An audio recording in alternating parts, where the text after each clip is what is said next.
तो बुलेटिन में सबसे पहले बात करेंगे मुख्यमंत्री के मेगा संवाद की। चिरंजीवी योजना और कोरोना को लेकर जनप्रतिनिधियों से संवाद किया। फिर बात होगी मुख्यमंत्री के शक्ति मंत्र की। आखिर में बताएंगे आज पिंक सिटी को कौन सी सौगात मिलने वाली है। इन खबरों पर विस्तार से बात करेंगे, लेकिन सबसे पहले देखते हैं टॉप 10 ब्रेकिंग।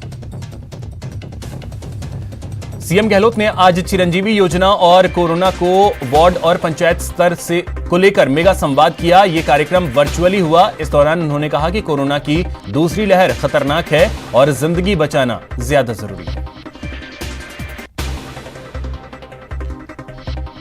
महात्मा ज्योतिबा फूले की जयंती पर सीएम अशोक गहलोत ने उन्हें श्रद्धांजलि दी और कहा कि महान ज्योतिबा फूले महान समाज सुधारक थे। सामाजिक न्याय के लिए उन्होंने अपना जीवन समर्पित किया। मुख्यमंत्री अशोक गहलोत ने राज्य महिला नीति 2021 का लोकार्पण वर्चुअली किया। गांधी दर्शन और महिला सशक्तिकरण विषय पर आयोजित इस सम्मेलन का आयोजन महिला एवं बाल विकास विभाग ने किया। महिला सशक्तिकरण विषय पर आयोजित सम्मेलन में सीएम अशोक गहलोत ने अपने संबोधन में महिलाओं को लेकर कहा कि महिला सशक्तिकरण पर जोर देना चाहिए और घूंघट में महिलाओं का रहना ठीक नहीं। ज्योतिरादित्य सिंधिया आज प्रदेश के दौरे पर हैं। सहाड़ा में सिंधिया बीजेपी प्रत्याशी रतनलाल जाट के समर्थन में जनसभा को संबोधित करेंगे।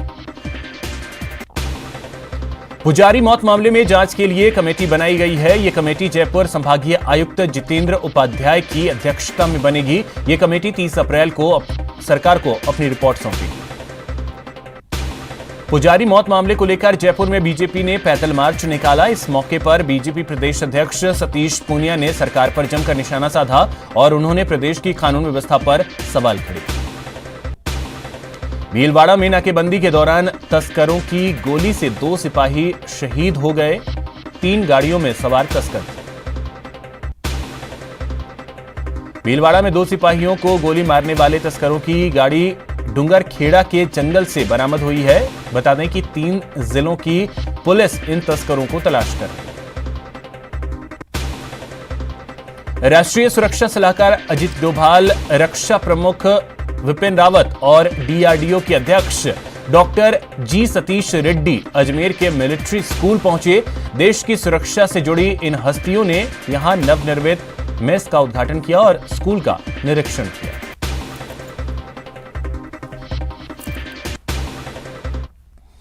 अब बात करते हैं मुख्यमंत्री अशोक गहलोत की, जिन्होंने चिरंजीवी योजना को लेकर समाज के अलग अलग तबकों से संवाद किया। इस कड़ी में सीएम ने जनप्रतिनिधियों के साथ बातचीत की। चिरंजीवी योजना को लेकर सीएम अशोक गहलोत ने कहा कि चिरंजीवी योजना लागू करवाना हमारा फर्ज है। ई मित्र को एक पैसा देने की जरूरत नहीं, ई मित्र को पूरा पैसा सरकार देगी। गड़बड़ी पर लाइसेंस रद्द किया जाएगा। चिरंजीवी योजना में भर्ती होने वाले मरीज के लिए ऑपरेशन के 15 दिन बाद तक का खर्च कवर होगा। कोविड का इलाज भी इसमें शामिल किया गया है। इसलिए मैं कहना चाहूंगा ये बहुत शानदार एक बड़ा फैसला हुआ है आपके आशीर्वाद से। इसको आप समझने की कोशिश करें, क्योंकि ये स्कीम लागू करना हम सबका फर्ज है। करना कुछ नहीं है, कई बार गरीब आदमी समझ नहीं पाता है योजना को। 1 रुपया ई मित्र को देने की जरूरत नहीं है, पूरा पैसा सरकार देगी उसको 50 रुपए प्रति व्यक्ति। एक बात तो ये। दूसरा, ई मित्र वालों को हम कह रहे हैं कि अगर आपने कोशिश करी और वहां पर जन जागरण अभियान छेड़ के आपने 80% लोगों को करवा दिया रजिस्ट्रेशन 80%, तो आपको प्रति व्यक्ति 5 रुपए आपको बोनस मिलेगा एक्स्ट्रा ई मित्र वालों को। तो ई मित्र वाला कंफर्टेबल रहेगा, कोई बेईमानी करे उसके बाद में आप 181 पे आप शिकायत करो, हम उसके देखेंगे क्या उसको लाइसेंस कैसे करें क्या करें। अब आपका बीमा 5 लाख होना बहुत बड़ा, मैं समझता हूँ कि राहत मिलेगी। और राजस्थान में बीमा भी एक अभिनव प्रयोग हो गया ये। दूसरा जो हमारा ये तो है इंडोर के लिए, ये आप सुन लीजिए, कंफ्यूजन में अस्पताल में नहीं होना चाहिए। ये योजनाएं सिर्फ उन लोगों के लिए जो भर्ती होंगे वहां पर, जब बीमारी छोटी है बड़ी है, भर्ती होने वाले के लिए स्कीम है। और स्कीम भी इतनी शानदार है कि भर्ती होने के 5 दिन पहले तक जो उसका खर्चा होगा अस्पताल में है जहाँ डॉक्टर कहेंगे सोनोग्राफी करानी है, जांच करवानी है, या रक्त का क्या ब्लड का टेस्ट करवाना है, वो सब खर्चे भी शामिल है इसके अंदर, वो भी सरकार देगी। और ऑपरेशन हो गया आपका, ऑपरेशन के बाद में भी 15 दिन तक जो खर्चा होगा ऑपरेशन के बाद में, घर जाने के बाद में भी, वो खर्चा भी इसमें बीमा में कवर है। इसके साथ ही सीएम ने कोरोना को लेकर भी चर्चा की। सीएम गहलोत ने कहा कि जिंदगी बचाना ज्यादा जरूरी है, लोगों में कोरोना का डर खत्म हो गया है। दूसरी लहर को लेकर लोग लापरवाह हैं। हमने कई तरह की सख्ती की और भी करेंगे। वैक्सीन नहीं आने से वैक्सीनेशन केंद्र बंद करने पड़े हैं। वैक्सीन पर केंद्रीय मंत्री झूठ बोल रहे हैं। टेलीफोन भी एक दूसरे को देते हुए चमकते थे कि टेलीफोन पे हाथ लगे मेरा तो कोरोना नहीं पहुंचे दूसरे हाथ के अंदर कहीं, इतना डर था। अब वो सब भय खत्म हो गया है और वो अब समझ नहीं पा रही जनता भी कि ये जो आंकड़े में बता रहा हूं, आंकड़ों में कोई जा नहीं रहा है। इसलिए लोग अब लापरवाह हो गए हैं, कई हमने कदम उठाए हैं, कर्फ्यू लगाए हैं।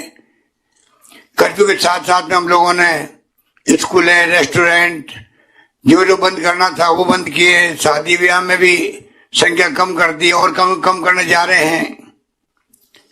सब कदम उठाने के बावजूद आप सड़कों पे जाओगे, देखोगे कि मास्क लगा नहीं रहा कोई, बहुत कम लोग मास्क लगा रहे हैं।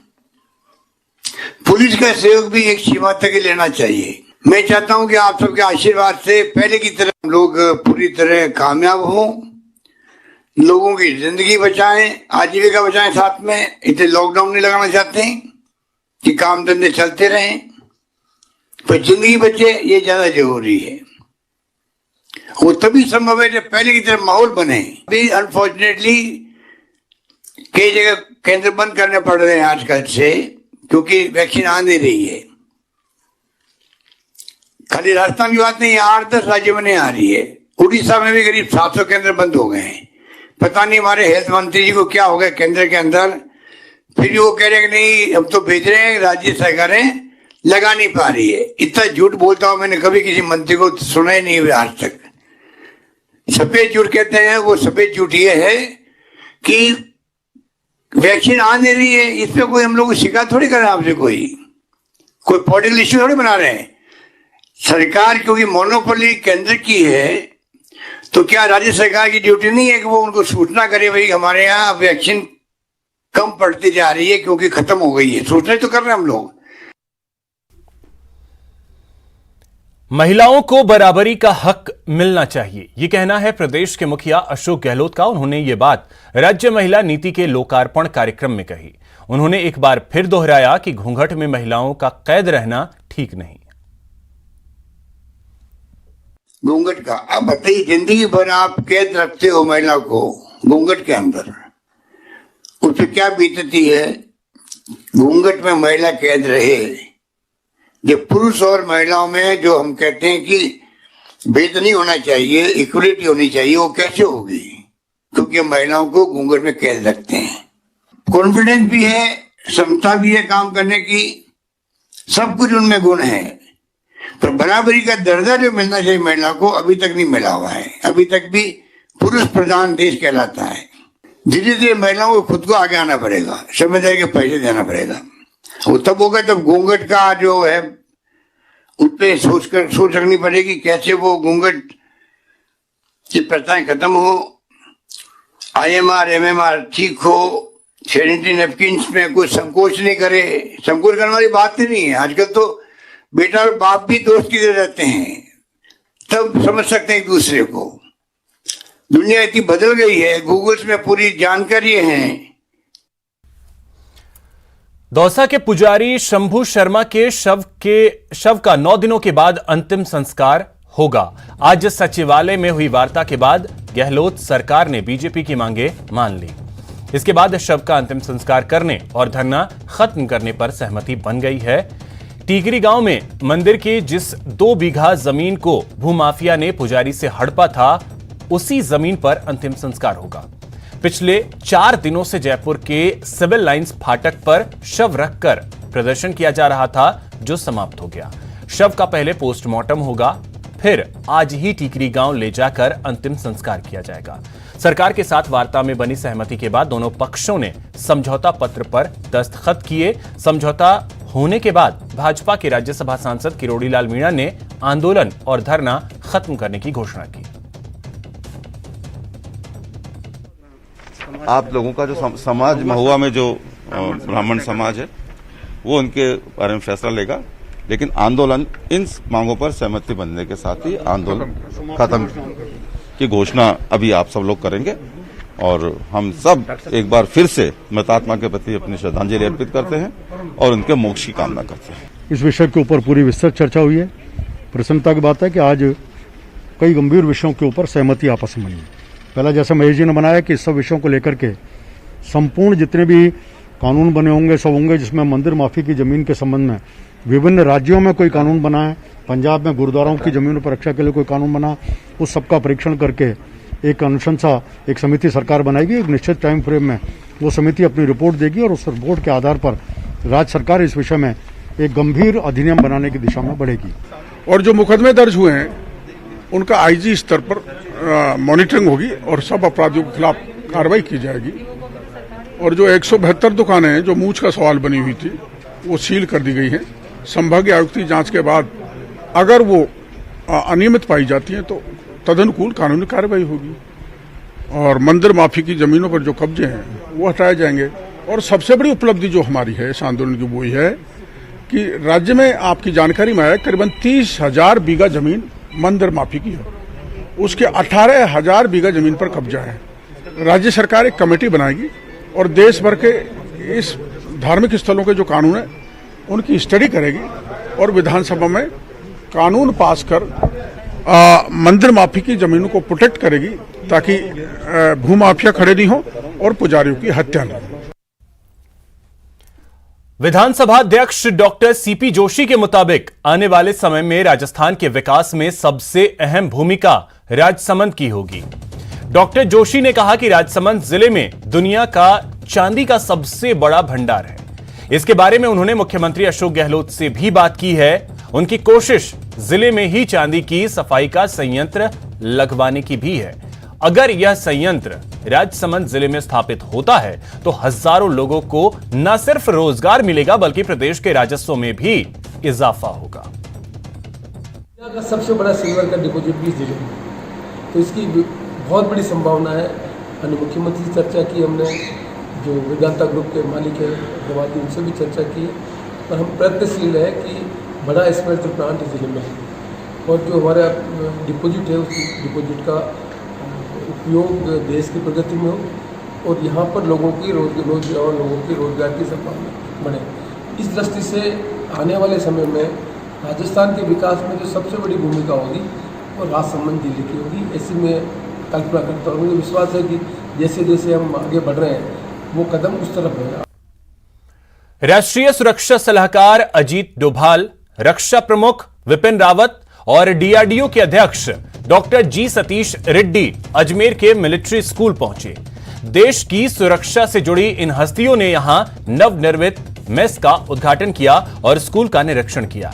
राष्ट्रीय सुरक्षा सलाहकार अजीत डोभाल इस स्कूल के पूर्व छात्र भी रहे हैं। जानकारी के अनुसार राष्ट्रीय सुरक्षा सलाहकार अजीत डोभाल, विपिन रावत और जी सतीश रेड्डी विशेष विमान से किशनगढ़ एयरपोर्ट पहुंचे, जहां से सेना के हेलीकॉप्टर से करीब दोपहर 1:30 पर वो मिलिट्री स्कूल गए और करीब शाम 5 बजे तक स्कूल की विभिन्न गतिविधियों में शामिल हुए।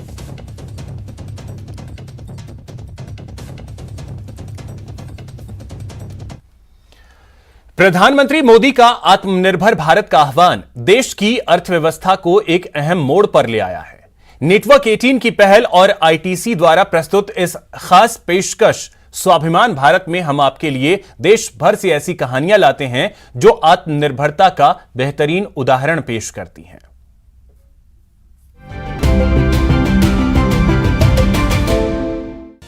(1853) में एक मामूली शुरुआत के साथ भारतीय रेलवे आज देश के सामाजिक आर्थिक विकास के लिए बेहद अहम साबित हुआ है। आज यह दुनिया का सबसे बड़ा और सबसे व्यस्त रेल नेटवर्क बन गया है, जो हर साल 6 अरब से अधिक यात्रियों और लगभग 75 करोड़ टन माल का परिवहन करता है। In this journey, the focus has been on technology, focus is on deliverance, focus is on commitment, focus is on excellence. And under the visionary leadership of our Honorable Prime Minister and dynamic Honorable Railway Minister, the railways have set out on a path of improvement. भारतीय railway ने महामारी के दौरान एक महत्वपूर्ण भूमिका निभाई है। We continue to move our important commodities and goods via our freight traffic. Our dedicated staff of about 11 lakh employees work day and night to ensure that the food grains, the medicines, the other commodities reach our people across the states. भारतीय railway का लक्ष्य 2030 तक net zero carbon emissions railway का निर्माण करना है और इसी के साथ ये स्वाभिमान भारत के लिए एक सच्ची प्रेरणा का स्रोत है।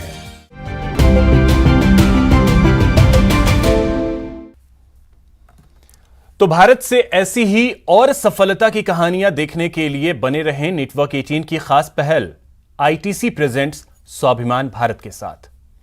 यहां वक्त हो चला एक छोटे से ब्रेक का। ब्रेक के बाद आपको बताएंगे कहां बेखौफ तस्करों ने मचाया तांडव। ब्रेक के बाद आपका स्वागत है। प्रदेश में अपराधियों का आतंक बढ़ता जा रहा है, इतना कि वे पुलिस पर भी फायरिंग करने से नहीं चूक रहे हैं। शनिवार को भीलवाड़ा जिले के कोटरी थाना क्षेत्र में ऐसा ही देखने को मिला। अफीम तस्करों का बढ़ा आतंक। नाकेबंदी तोड़कर पुलिस पर दागी गोलियां। 2 कांस्टेबल्स की मौत। खाकी की साख पर सवाल। शनिवार का दिन भीलवाड़ा पुलिस के लिए ब्लैक डे साबित हुआ। दरअसल अफीम तस्करों ने पुलिस की नाकेबंदी पर फायरिंग शुरू कर दी, जिसमें 2 पुलिसकर्मियों की मौत हो गई। पहली घटना कोटड़ी की है, जहां कांस्टेबल ओंकार रेबारी को तस्करों ने गोलियों से छलनी कर दिया, जबकि दूसरी घटना रायला थाना की है, जहां तस्करों ने कांस्टेबल पवन की जान ले ली। कुल मिलाकर दोनों घटना में दोनों अलग अलग घटना संभवतः गैंग एक हो सकता, फिर भी हम लोग अलग अलग घटना के हिसाब से इसकी तस्दीक कर रहे हैं और बहुत गंभीर घटना हमारे लिए वो चैलेंज है। ये चैलेंज को स्वीकार करके बेहतर ढंग से हम जवाब देंगे। पुलिस के मुताबिक कोटड़ी कस्बे में 4 भुजा मंदिर के पास पुलिस बल नाकेबंदी के लिए तैनात था। 2 पिकअप, 1 स्कॉर्पियो और 1 इनोवा गाड़ी वहां पहुंची। गाड़ियों में सवार तस्करों ने देखते ही देखते पुलिस बल पर फायरिंग शुरू कर दी। गोली कांस्टेबल ओंकार को लगी। दूसरी जगह पवन तस्करों का निशाना बना। राजसमंद, पाली, जोधपुर, टोंक और भीलवाड़ा में चारों तरफ पुलिस ने नाकाबंदी चालू कर रखा और साथ साथ सर्च अभियान और चेसिंग अभियान भी चालू कर रखा और काफ़ी कुछ लीड्स मिल रहे हैं, फिर भी अभी डिटेल्स शेयर करना ठीक नहीं रहेगा शुरुआती टाइम में। और चारों तरफ टीम्स लगी हुई है। तस्करों की फायरिंग को पुलिस ने चैलेंज के रूप में लिया है। फिलहाल पुलिस तस्करों की तलाश में जुटी हुई है, लेकिन इस घटना ने पुलिस की साख पर सवाल खड़े कर दिए हैं। देखना ये है कि अपने इकबाल को चुनौती देने वाले तस्करों को पुलिस कब दबोचती है, कब अपराधियों को नाकों चने चबाने के लिए मजबूर करती है। न्यूज़ 18 राजस्थान के लिए भीलवाड़ा से प्रमोद तिवारी की रिपोर्ट। उदयपुर के सायरा में रणकपुर से उदयपुर जा रहे पर्यटकों की एक कार में अचानक आग लग गई। चलती कार में आग लगने से कार सवार लोगों ने कूदकर अपनी जान बचाई, जिसके बाद बड़ा हादसा होते होते रह गया। सूचना पर थानाधिकारी देवेंद्र सिंह मैजाप्ते के साथ मौके पर पहुंचे और ग्रामीणों और पुलिस ने काफी मशक्कत की, तब जाकर आग पर काबू पाया गया।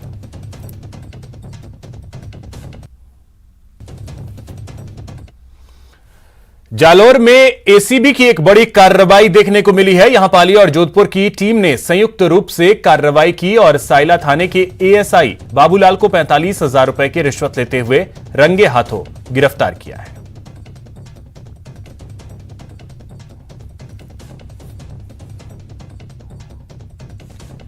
तो एसीबी की ओर से कल देर शाम राजस्व मंडल के 2 सदस्यों सहित दलाल को रिश्वत की रकम के साथ पकड़ने के बड़े मामले के बाद अब जांच का दायरा भी बढ़ता जा रहा है। एसीबी ने मंडल सदस्य और दलाल वकील के घर से 90 लाख रुपए नकद जब्त करने के साथ ही राजस्व मंडल में उनके चैम्बर सील कर दिए हैं।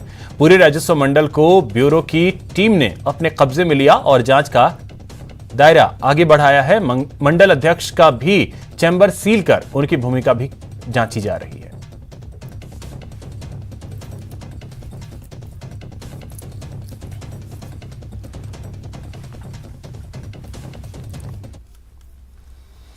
माहवारी एक प्राकृतिक प्रक्रिया है। माहवारी स्वच्छता प्रबंधन में जागरूकता की कमी की वजह से इसे टैबू माना जाता है। इस समस्या का समाधान करने के मकसद से नोएडा के एमिटी इंटरनेशनल स्कूल के छात्रों ने एक सामाजिक मुहिम प्रवाह कीर्ति चलाई है, जिसका मकसद लड़का लड़की दोनों में मासिक धर्म को लेकर जागरूकता बढ़ाना है। हम क्यों चुप रहे और इसे छुपाते रहे? मासिक धर्म एक औरत के, एक स्त्री के सामान्य गतिविधि ही तो है। We are Team Pravakriti and menstruation matters. Every other problem is acknowledged by society as a problem, and society makes an effort to work towards it. However, when we talk about menstruation, its very existence is not acknowledged by society. What are mere statistics and numbers for us are affecting women's life in a very, very real way every day. So we started Pravakriti in an effort that no other girl from our generation will have to suffer any medical problems that might stem from the ignorance that comes from the taboos. Being a boy, I was bullied and teased a lot during the start of this initiative, and I knew that was the problem that had to change. Once we went through with the initiative, once we conducted a variety of activities with different classes, a lot of boys showed up for volunteering, and the boys who were actually teasing me before, they actually signed up to be the head volunteers for Pravakriti. One way we connected with the youth was through video games, but it's an educational experience because you're being rewarded with information. So in the game, you kill a certain number of crap monsters, and you're rewarded with a hot water bottle. The school, of course, they gave us a platform. They allowed us to conduct activities with the students, and they allowed us to conduct activities with students as young as 4th graders. I think that I am really, really proud to be one of the founding members of the Pravakriti, and especially being a boy. When people saw that even a boy was talking about this so freely, they became more and more motivated, and even they understood that this was not a topic to be ashamed of, and anyone could talk about this freely.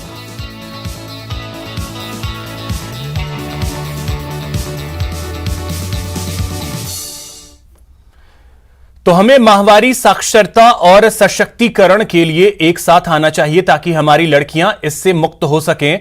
इस अभियान से जुड़ें और मासिक धर्म स्वच्छता के school के पाठ्यक्रम का हिस्सा बनाने के लिए याचिका पर हस्ताक्षर करें।